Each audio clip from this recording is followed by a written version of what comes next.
This is not just another month. This is not just a flip of the page. Hey, try to get better than you were in November. This is a month that could tell the story of the Penguins' 2025-26 season, because so far it has been a tale of 2 months, a tale of two Penguins teams, to be completely honest. In October, they got off to a red-hot start, a start that I don't think any of us could have seen coming. 8-2-2. They were the top team in the Eastern Conference. And then it all came crashing down in November. And there are some circumstances that could have led to this. For one, you had a couple of injuries. You lose Ricard Raquel. You lose Justin Brazeau, who in October was one of the Penguins' most important players. You lose Nola Chari, who, since he's been out of the lineup, the fourth line just hasn't been the same. You lose Tristan Jarry, and we had that entire conversation earlier in the show. But the Penguins, at the end of the day, just weren't able to withstand. Not only that, but also a drop in play from Artur Shilovs, a drop in play from the defense in their own zone, a lack of offensive execution outside of their top six and their power play. And it resulted in a 4-5-3 month where they dropped from first place in the Eastern Conference all the way down to seventh place in the Eastern Conference. And yet, you look at where they're at, and while the month was rough, and while a lot of people are starting to get a little agitated at the Penguins, they still sit in a playoff spot. If I told you way back on opening night of the season, Pens are heading to Madison Square Garden to take on Mike Sullivan and the Rangers, if I told you, hey, in 2 months, on December 1st, the Penguins are going to be in a playoff spot, despite missing 3 top 6 forwards, a slew of bottom 6 forwards as well. Philip Hollander's a big name as well.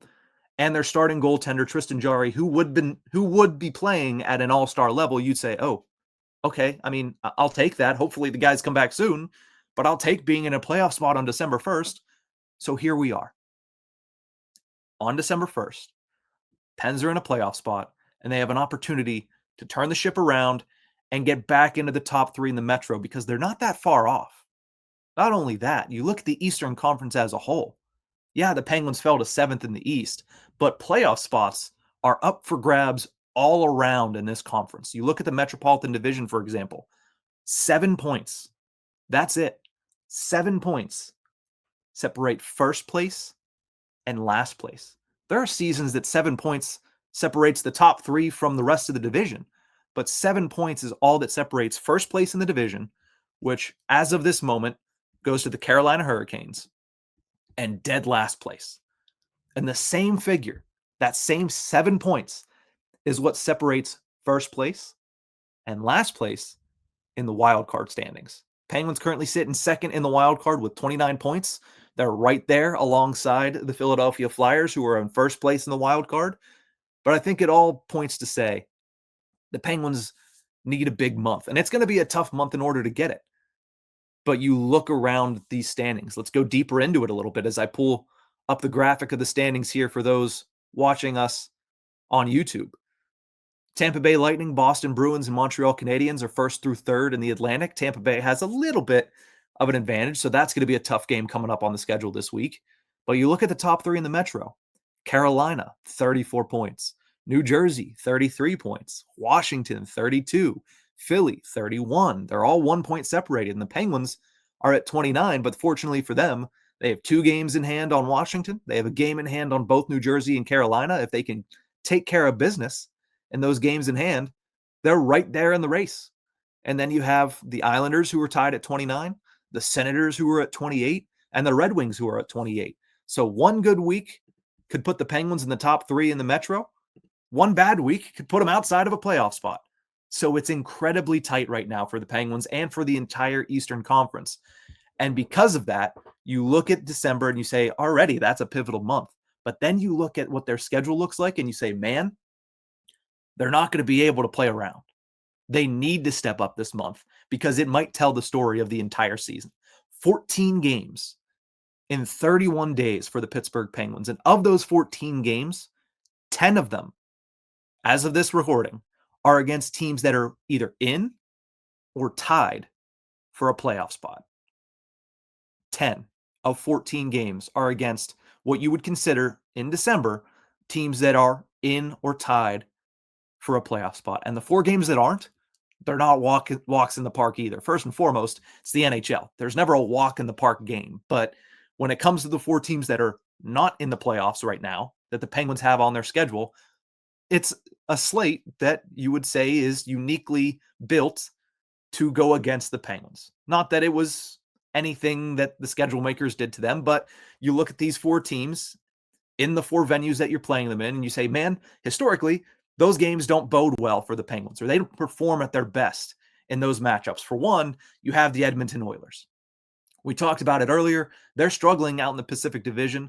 They need goaltending, and they're going to get a real close-up look, potentially at Tristan Jarry here later in the month as they visit the city of Pittsburgh. And then the other 3 teams are road games against teams that historically the Penguins just don't play well against on the road. The Ottawa Senators. When is the last time we've seen the Penguins just go up there and blow out the Senators in Ottawa? Doesn't happen very often. Those games, particularly in December, I have a weird thought, weird feeling of, and weird memory of the Penguins just going up to Ottawa in December and not faring very well against the Sens. And then they go to Toronto, who is a team that we just saw this weekend, seems to have the Penguins number. 7-2 on Saturday, 4-3 overtime loss on November 3rd, where the Penguins blew a 3-goal lead. And then they go to Chicago. That's the only other team that isn't in a playoff spot that the Penguins take on this month. And we all know that the Penguins in Chicago at the United Center, it just hasn't done well, whether it be the Jonathan Toews, Patrick Kane versions of the Chicago Blackhawks or this current iteration led by Connor Bedard. It just, for some reason, is a house of horrors when it comes to the Pittsburgh Penguins. Not only that, it's a lot of hockey. It's a lot of hockey against teams that are playing well, but it is a lot of hockey with no off time. This Friday and Saturday is a back-to-back off day for the Penguins.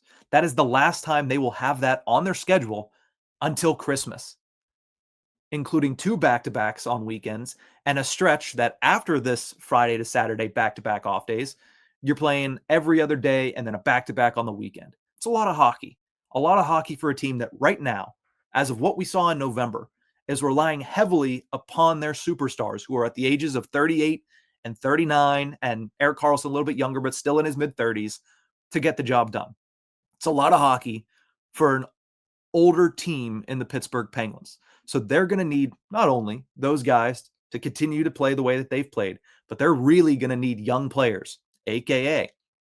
a Rutger McGroarty, a.k.a. a Ben Kindle, a.k.a. a Ville Koivunen, to step up in a big way. So it's going to be a very big month for the Penguins. They're going to need to get contributions from every single area of their lineup.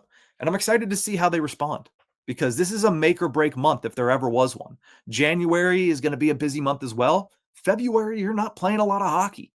I mean, the guys that are going over to Milan are going to play a lot of hockey because they're going to be in the Olympics. But as far as Penguins hockey, you're not going to be playing a lot in February. So December tells a large portion of the story for this season.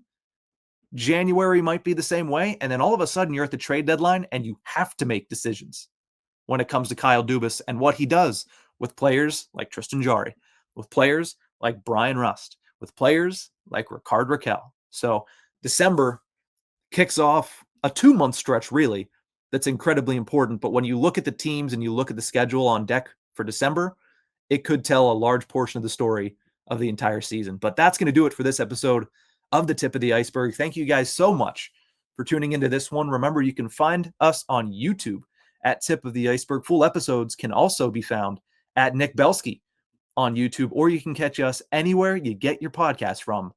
We'll see you guys next time.